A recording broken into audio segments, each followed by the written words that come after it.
आदरणीय सभापति जी, फेडरलिज्म को लेकर कांग्रेस, टीएमसी और लेफ्ट सहित अनेक साथियों ने यहां कई विचारों को प्रस्तुत किया है और बहुत स्वाभाविक है और इस सदन में इसकी चर्चा होना और स्वाभाविक है क्योंकि यहां राज्य के वरिष्ठ नेता, उनका मार्गदर्शन इस सदन में हमें मिलता रहता है।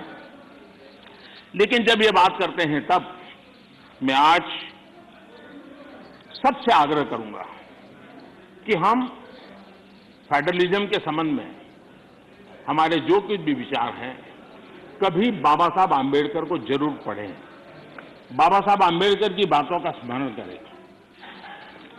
बाबा साहब आंबेडकर जी ने जो संविधान सभा में कहा था उसी को मैं कोट कर रहा हूं और बाबा साहब आंबेडकर ने कहा था, ये फेडरेशन एक यूनियन है क्योंकि यह अटूट है।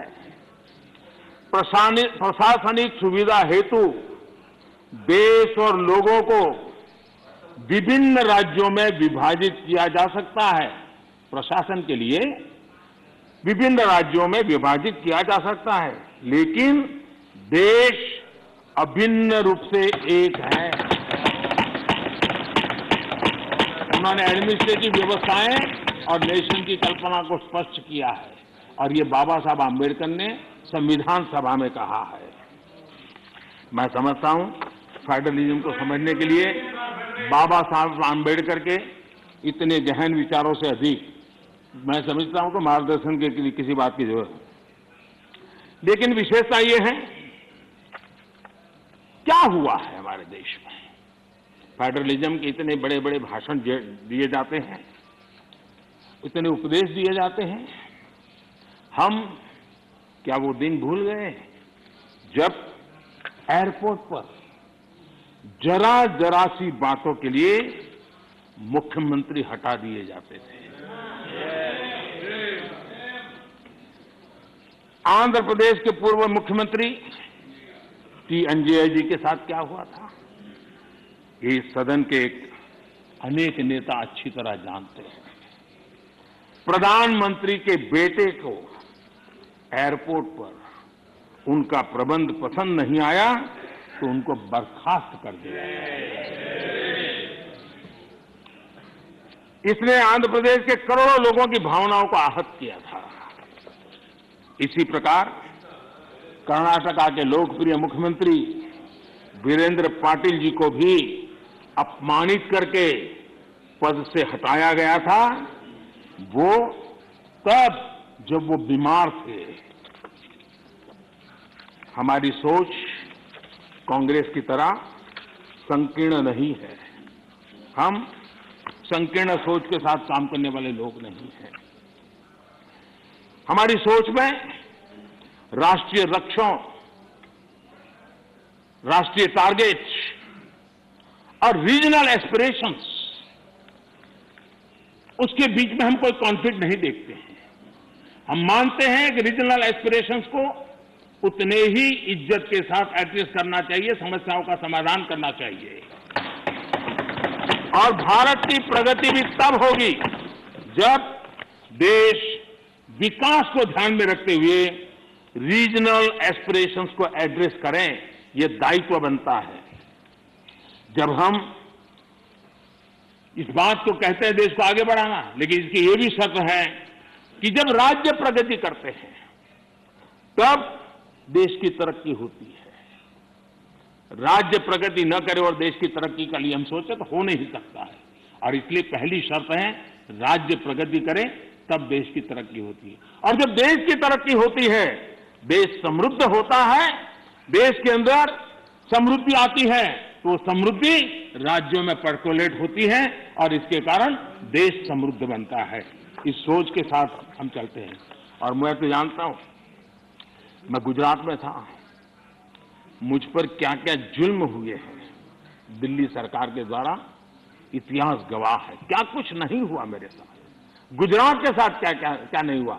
लेकिन उस कालखंड में भी हर दिन, आप मेरे रिकॉर्ड देख लीजिए, मुख्यमंत्री के नाते मैं हमेशा एक ही बात कहता था कि गुजरात का मंत्र क्या है? देश के विकास के लिए गुजरात का विकास।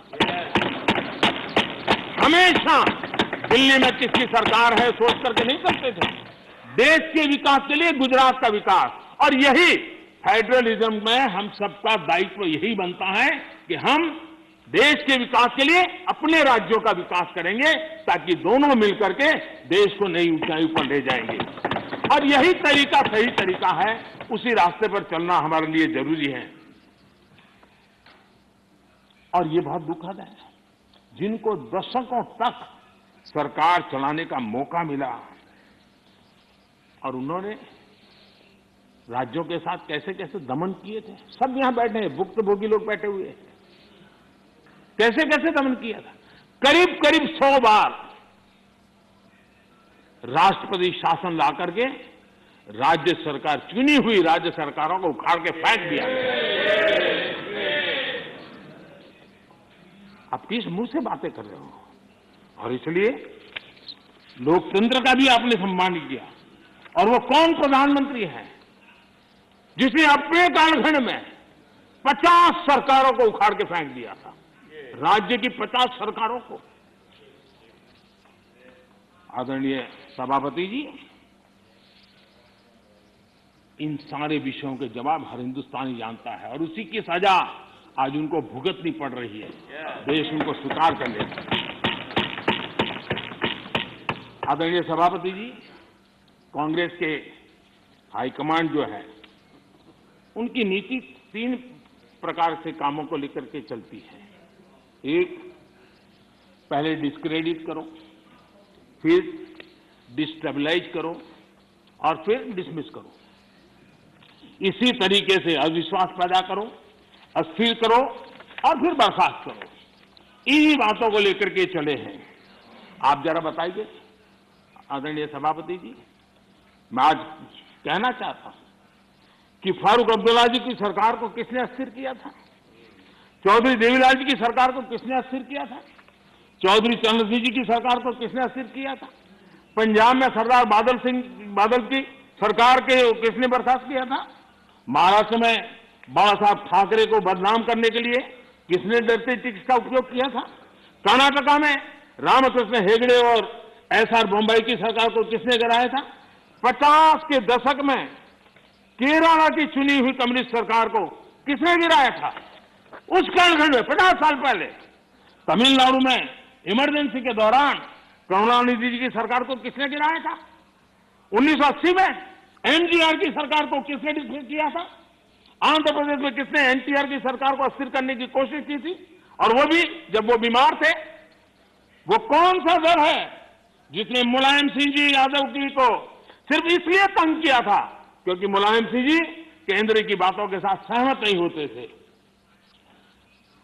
कांग्रेस ने अपने नेताओं तक नहीं छोड़ा है।